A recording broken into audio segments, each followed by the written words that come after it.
Isa ang DPWH Regional Director ng Ilocos na si Ronel Tan sa mga nasibak dahil sa flood control scandal. Kaya naman sinilip ng Bilyonaryo News Channel ang isang proyekto sa Ilocos Sur na naiuugnay kay Tan. Ang aming natuklasan sa exclusive agenda report ni Dobby de Guzman.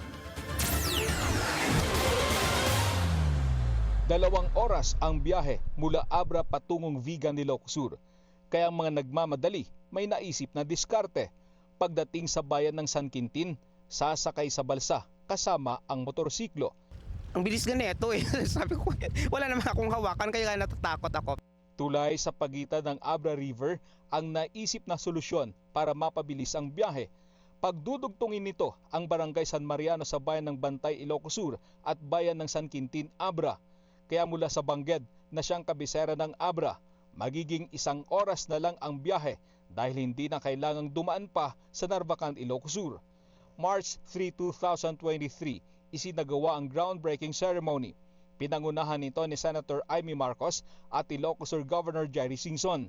Saksi rin si Engineer Ronel Tan na siyang direktor ng DPWH Region 1 noon, pero kamakailan lamang ay sinibak ni Secretary Vince Dizon. Ang tulay ay may habang 350.9 meters, 94.5 million pesos ang pondong laan para rito. Sa pagsisiyasat ng Bilyonaryo News Channel, ang Notice of Award na pinirmahan ni Engineer Tan na asawa ni Quezon Governor Helen Tan ay nai-award sa APB Construction na pag-aari ni Armando P. Baldonado Sr. noong February 10.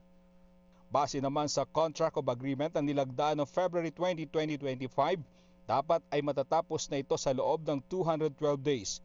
Sa transparency portal ng DPWH, nakalagay na ang proyekto ay 50.6% complete na. Pero nang puntahan namin ang proyekto, tanging mga di tapos na poste ang makikita. Pinuntahan din namin ang tanggapan ng APB sa North Santo Tomas Road sa Baguio City para mahingan ng komento tungkol dito, pero ito ay sarado.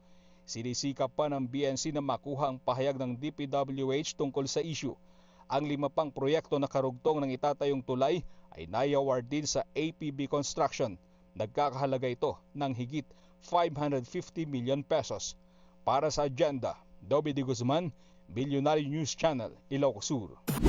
Manatiling nakatutok sa Bilyonaryo News Channel. Sumubaybay sa aming social media accounts at mag-subscribe sa aming YouTube channel para sa mga bago at eksklusibong balita.